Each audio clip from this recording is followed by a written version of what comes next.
Selamat malam sobat kawan horor, pecinta cerita horor dimanapun kalian berada. Malam ini Maman akan menceritakan sebuah kisah pengalaman horor menginap di salah satu hotel di kota Jember. Kisah ini dari akun Twitter @bristory yang berjudul asli Hotel Angker di Jember. Sebelum masuk ke ceritanya, gunakan headset kalian karena terkadang mereka tidak hanya sekedar hadir di dalam cerita.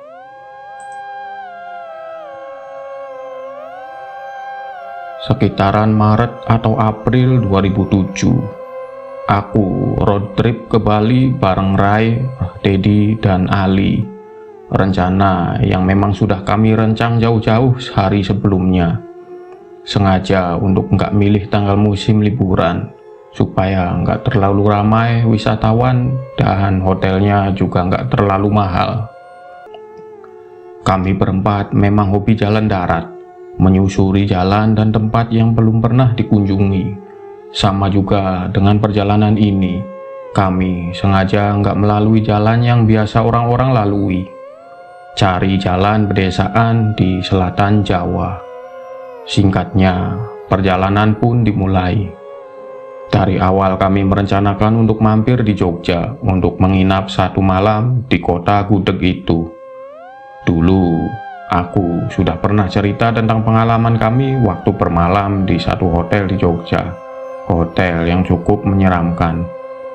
Nah, malam ini aku akan menceritakan setelah bermalam di Jogja. Masih dalam perjalanan menuju Bali. Kami meninggalkan hotel jam 8 sepagi setelah sarapan. Matahari sudah mulai menyengat terik. Aku yang berada di belakang kemudi mengarahkan kendaraan menyusuri jalan di sisi selatan Pulau Jawa. Pacitan, Ponorogo, Trenggalek, Tulungagung, dan seterusnya. Akan menjadi kota-kota yang akan disusuri sampai nantinya berakhir di ujung timur Pulau Jawa. Lalu menyeberang ke Bali. Rencananya seperti itu. Seperti yang aku bilang di awal, sebisa mungkin kami menghindari jalan besar, selalu memilih jalan desa dan pegunungan, menikmati pemandangan, udara sejuk, pedesaan dengan sawahnya dan gunung-gunung dengan hutan-hutan kecilnya. Singkatnya, percakapan diselingi gelak tawa dalam kendaraan tiba-tiba menjadi berangsur sepi ketika menyadari kalau ternyata jalan yang sedang dilewati semakin lama semakin mengecil. Berangsur berubah dari jalan aspal menjadi jalan tanah. Kota terakhir yang kami lewati tadi adalah Pacitan. Itu yang aku ingat. Ini daerah mana sih? Kamu lewat mana ini, Bri? Tanya Dedi yang mulai kelihatan bingung. Sama, aku juga bingung. Ini jalan di mana? Kok malah jadi jalan tanah? Kanan kiri tampak seperti hutan yang cukup rindang, tapi belum bisa disebut hutan belantara karena matahari masih masuk dengan sinarnya yang terang. Jalanan yang kami lewati letaknya seperti berada di bawah. Kanan kiri datarannya lebih tinggi, seperti membelah gunung. Buset, ini kemana ya? Apa kita balik lagi aja, Bri? Rai mulai gelisah, tapi idenya yang menginginkan kami untuk putar balik, aku tentang. Jangan dulu, tanggung. Udah nyaris 1 jam kita di jalan sepi ini. Oh iya, jalanan sepi, sangat sepi. Sama sekali nggak ada kendaraan yang melintas, entah itu motor, apalagi mobil. Sementara itu, jalan semakin kecil dan terus mengecil sampai akhirnya hanya dapat dilewati oleh hanya satu kendaraan saja.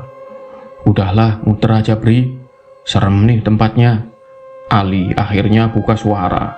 Sedari tadi dia hanya diam, seperti merasakan atau melihat sesuatu.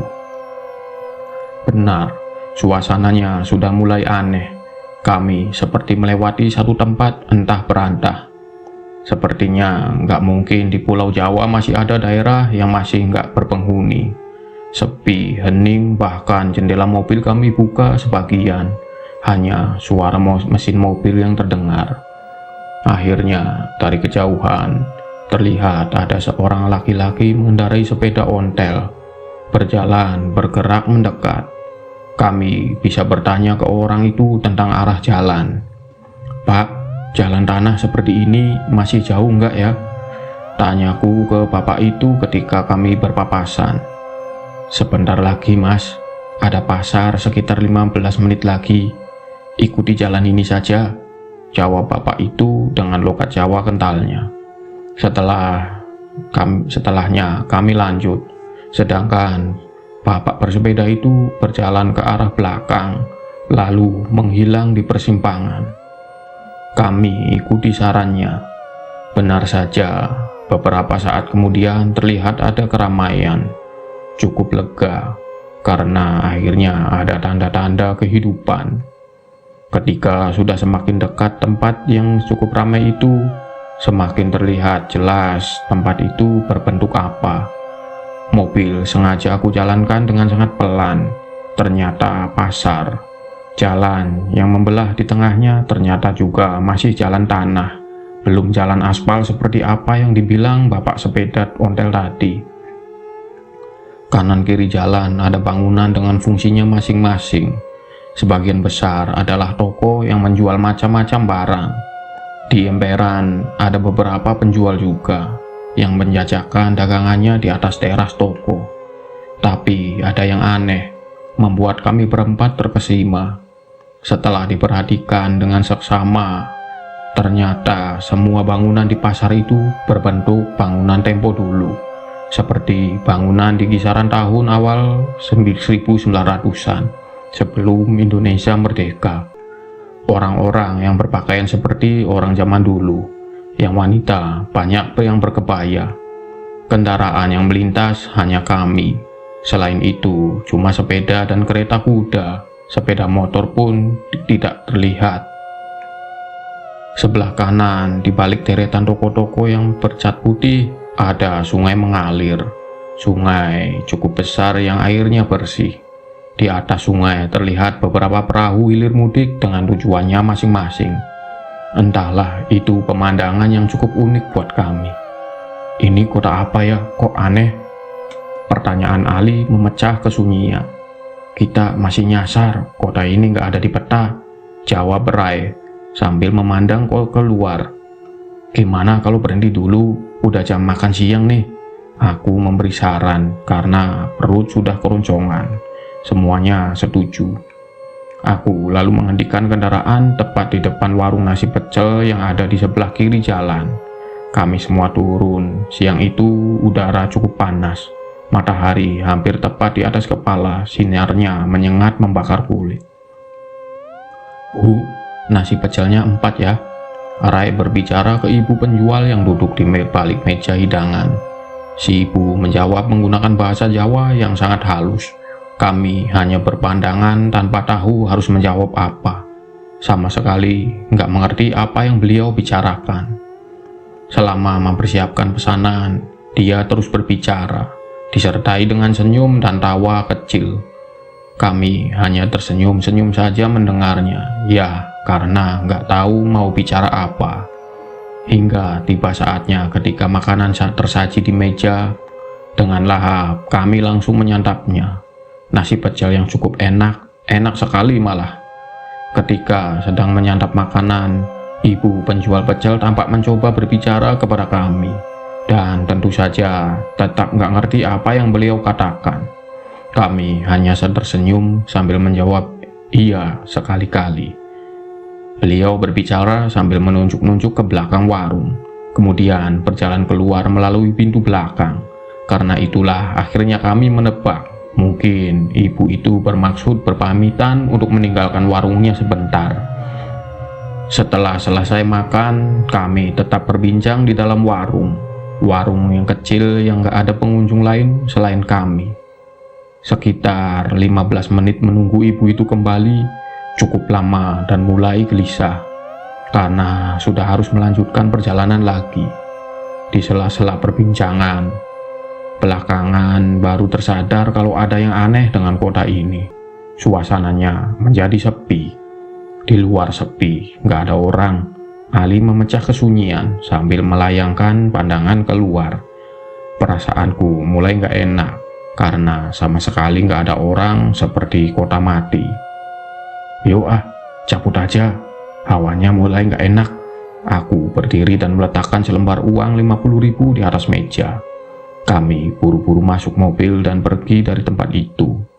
Aku mengemudikan mobil sedikit cepat, sebisa mungkin segera menjauh. Itu ibu tukang pecelnya nongol. Dedi membuka omongan sambil melihat ke arah belakang. Dari kaca spion, aku juga melihat ibu itu dari kejauhan. Dia berdiri sambil melambaikan tangan. Aku gak memperdulikannya, tetap mengemudikan mobil menjauh. Kira-kira 5 menit kemudian, kami kembali masuk hutan.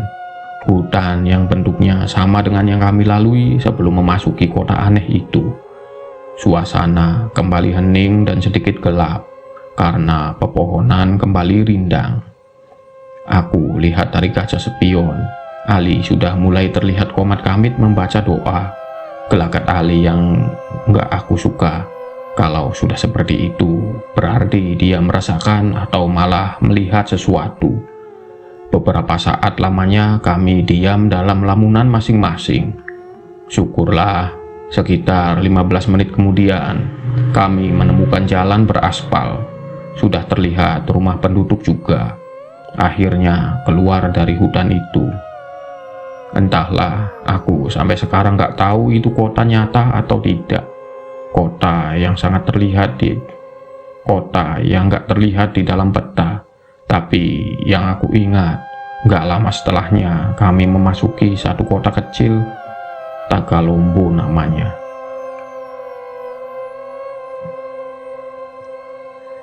Sebenarnya kami menargetkan kalau sebelum tengah malam harus sudah sampai Banyuwangi. Merencanakan untuk bermalam di kota itu, lalu melanjutkan perjalanan esok paginya. Tapi rencana tinggal rencana, karena entah kenapa malah nyasar sekali lagi. Kali ini kami berputar-putar di Lumajang, hingga akhirnya memutuskan untuk mencari masjid untuk sholat di kota itu, sekaligus beristirahat sejenak setelah perjalanan seharian. Sekitar jam 9 malam kami melanjutkan perjalanan. Jember adalah tujuan berikutnya. Mau nginep lagi di Jember apa lanjut Banyuwangi nanti? Di antara Lumajang dan Jember aku membuka percakapan. Lihat nanti aja deh Pri, kalau memungkinkan ya lanjut aja. Begitu saran Rai. Perjalanan Lumajang Jember seharusnya hanya memakan waktu 2 jam. Karena udah agak capek dan mengantuk, maka aku memacu kendaraan dengan kecepatan sedang, nggak terlalu cepat. Di samping itu, aku sama sekali belum mengenali medan, nggak berani untuk ngebut. Beberapa kali berhenti juga untuk ke toilet dan mengisi bensin mobil. Akhirnya batas kota Jember kami lewati, jam 12 lewat sedikit. Kayaknya harus cari hotel deh, aku capek banget nih. Nggak apa-apa kan? Capek, ngantuk, lemes, semua karena aku kurang tidur malam sebelumnya. Ditambah nyaris 18 jam nonstop mengemudi tanpa bergantian. Aku nyerah, harus istirahat. Lantas teman-teman setuju. Akhirnya memutuskan untuk cari hotel. Di sini mulai seru. Jam 12 lewat tengah malam, kami menyusuri jalan sepi kota Jember. Awalnya pusat kota yang menjadi sasaran kunjungan, alun-alun masih ada sedikit kehidupan. Beberapa angkringan menjajakan dagangan kepada beberapa gelintir pengunjungnya. Tapi secara keseluruhan kami menyukai kota ini, bersih dan indah. Suasananya sangat Jawa. Oh iya, sesampainya di Jember sudah 2 hotel kami masuki. Hotel pertama nggak layak, hotel kedua nggak sesuai budget. 2 hotel ini letaknya nggak jauh dari alun-alun. Setelahnya kami memutuskan untuk lanjut ke arah timur kota, sedikit demi sedikit menuju keluar Jember. Sampai akhirnya kami masuk ke satu hotel di daerah Mayang. Kalau nggak salah, daerah ini sudah sedikit di luar Jember. Letaknya hotelnya di sebelah kanan jalan.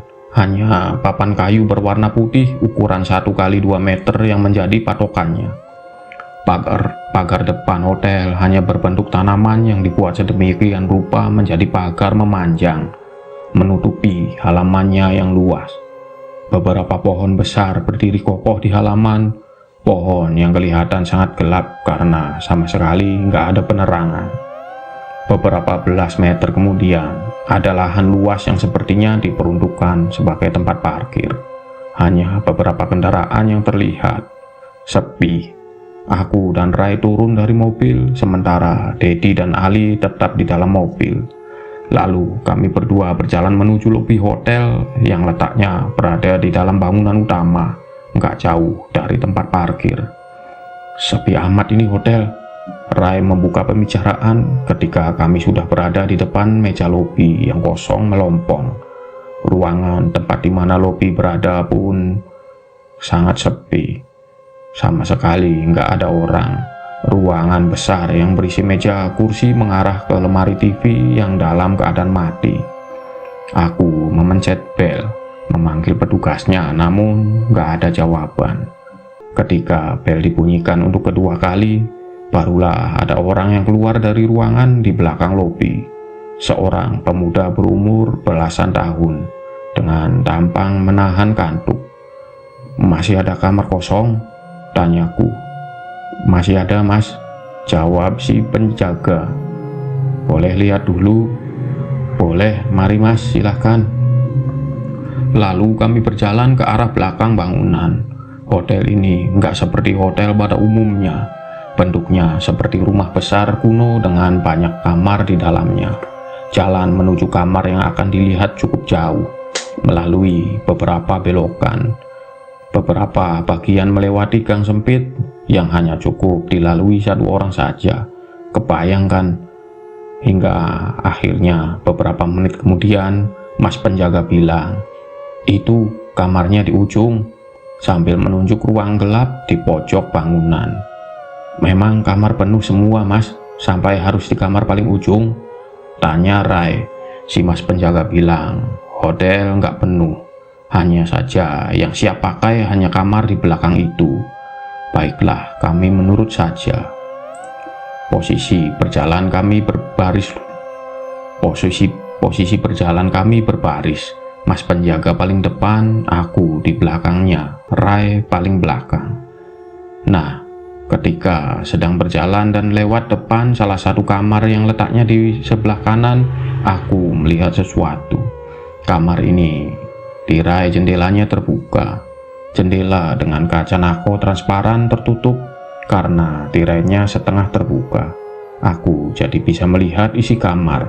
Lampu menyala redup, tapi masih sanggup menerangi. Nyaris berhenti melangkah ketika di dalam kamar aku melihat ada perempuan yang sedang menyisir rambut panjangnya secara perlahan. Dia duduk di ujung tempat tidur menghadap TV yang dalam keadaan mati, membelakangi kami. Pemandangan yang cukup bisa membuat aku terpana merinding. Itu manusia apa bukan? Refleks aku menoleh ke belakang ke arah Rai. Raut wajah Rai mengatakan kalau dia melihat pemandangan yang sama. Rai tersenyum, tapi ada kecemasan. Lalu kami meneruskan perjalanan dengan pikiran yang masih bertanya-tanya, itu tadi manusia atau bukan? "Ini kamarnya, Mas," ucap si Mas penjaga ketika beberapa saat kemudian kami sampai di kamar paling pojok belakang. Aku dan Rai sudah nggak fokus lagi. Pikiran kami masih tertuju kepada perempuan yang sedang menyisir rambut tadi. Begitulah gambaran kamar yang sedang kami lihat. Ada kamar 2 tempat tidur dengan meja yang di atasnya ada TV tua. Lampu sangat redup, mungkin hanya 5 watt. Aku sama sekali nggak tertarik dengan kamar ini. Nggak tertarik untuk tidur di hotel ini. Aku yakin Rai juga sama.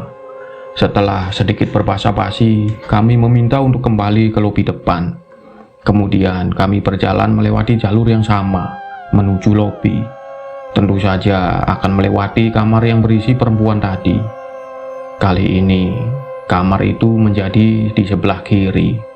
Beberapa meter sebelum tepat berada di depannya, aku lihat jendela masih dalam keadaan sama, tirainya terbuka. Namun, ketika sudah benar-benar berada tepat di depan kamar, ternyata perempuan itu nggak lagi berada di tempatnya. Tapi masih ada, nggak menghilang, hanya saja posisinya berubah. Kali ini dia berdiri tepat di balik jendela kaca nako, masih di dalam kamar, berdiri menghadap kami yang sedang berjalan di hadapannya. Wajahnya putih pucat dengan rambut panjang terurai, menatap dengan senyum getir mengerikan, sungguh menyeramkan. Pada detik itu, aku yakin kalau dia bukan manusia. Detik berikutnya, Rai mendorong seperti meminta untuk berjalan lebih cepat lagi. Aku yakin Rai melihat pemandangan yang sama, ketakutan. Kami terus berjalan, gak lama lagi melihat ke kamar itu. Akhirnya sampai di lobi. "Mas, maaf, kami nggak ngambil kamarnya," ucap Rai pendek. "Ya sudah, nggak apa-apa. Kenapa, Mas? Mas tadi lihat perempuan itu juga ya? Tenang aja, dia nggak bakalan ganggu tamu kok." Jawaban Mas penjaga sungguh mengejutkan. Aku dan Rai hanya tersenyum mendengarnya. Lalu kami menuju parkiran, keluar hotel dan mencari hotel yang lain. Melanjutkan perjalanan, aku mengarahkan kendaraan terus ke timur. Sementara situasi jalanan sudah semakin sepi, hanya beberapa bis malam melintas terlihat. Ketika sudah hampir jam 1, kami menemukan satu hotel lagi. Letaknya masih di sebelah kanan jalan, tapi kali ini bangunannya kelihatan dari jalan. Bagusnya keadaannya nggak sekelam dan segelap hotel sebelumnya. Aku berucap dalam hati, bagaimanapun keadaan hotel ini akan kami ambil. Tubuh sudah sangat butuh istirahat. Tipikal hotel di kota kecil, hotel ini juga sama. Bangunannya berbentuk rumah kuno yang berukuran besar. Lahan parkirnya nggak sebesar hotel sebelumnya, hanya sanggup menampung sedikit kendaraan saja. Bangunan bertingkat 2 ini benar-benar berdesain kuno, zaman dulu, klasik, sangat bernuansa Jawa. Lobinya penuh dengan barang antik, kursi dan meja kayu berukiran, lukisan besar bergambar pemandangan. "Oh, masih ada, Mas. Mari saya antar untuk melihatnya dulu," jawab seorang bapak penjaga lobi ketika kami menanyakan perihal ketersediaan kamar. Nggak terlalu jauh, hanya beberapa belas meter dari lobi, kami sudah bersampai kamar yang dimaksud. Kamarnya sangat besar, ukurannya kira-kira 5 kali 5 meter. Langit-langit tinggi dengan penerangan lampu yang nggak begitu terang. Kamar mandi di pojok sebelah kiri. Yang agak aneh, ada 3 tempat tidur besar di dalamnya. Iya, 3 tempat tidur besar, dan bukan spring bed, tapi tempat tidur kayu dengan kasur kapuk. Sudah sangat capek dan ngantuk. Aku bilang ke teman-teman kalau kita ambil saja kamarnya, toh hanya untuk tidur sebentar. Mereka setuju. Akhirnya kami ambil kamar itu, tidur di hotel itu. Setelah membereskan barang-barang, nggak tahan lagi. Di dalam kamar, aku langsung merebahkan badan di atas tempat tidur yang dekat pintu. Aku satu ranjang dengan Ali, Rai dan Dedi menggunakan tempat tidur sebelah kanan. Sementara tempat tidur satu lagi yang letaknya dekat kamar mandi dibiarkan kosong. Gak lama ketika masih mendengar teman-teman lain masih berbincang, akhirnya aku tertidur pulas sampai pagi. Tapi gak begitu dengan Rai, Dedi dan Ali. Semalaman itu mereka gak tidur sama sekali. Kenapa? Mereka bertiga lanjut berbincang sampai menjelang jam 2. Lampu kamar sudah dalam keadaan mati, gelap, hanya mengandalkan cahaya dari luar. Menurut Dedi, dia merasa menjadi orang terakhir yang masih terjaga, sementara yang lainnya sudah terlelap. Dedi semakin gak bisa tidur ketika mulai mendengar suara. Dia bilang suaranya seperti desah nafas yang gak lancar, seperti sesak nafas. Perasaannya mulai gak enak ketika merasa kalau suara nafas itu bukan berasal dari kami berempat, tapi sepertinya bersumber dari tempat tidur yang kosong. Tempat tidur besar dekat kamar mandi. Dalam gelap, Dedi memaksakan diri untuk melihat ke tempat tidur kosong. Dia melihat sesuatu. Dedi tercengang ketakutan. "Ada apa, Dek? Lu lihat juga?" Suara Rai yang tidur di sebelah mengagetkan Dedi. Ternyata Rai mendengar dan melihat hal yang sama. Di atas tempat tidur itu berbaring sosok seperti ibu tua yang kepalanya sedikit terangkat karena ada bantal di belakang kepala. Ibu itu mengenakan kebaya dan kain, rambutnya panjang terurai. Dedi dan Rai melihat itu semua langsung berlahan bangkit dan dari tidur, bermaksud untuk keluar kamar meninggalkan aku dan Ali yang masih nyenyak tertidur. "Bangunin Bri Ali enggak?" tanya Rai ketika sudah berada di teras kamar.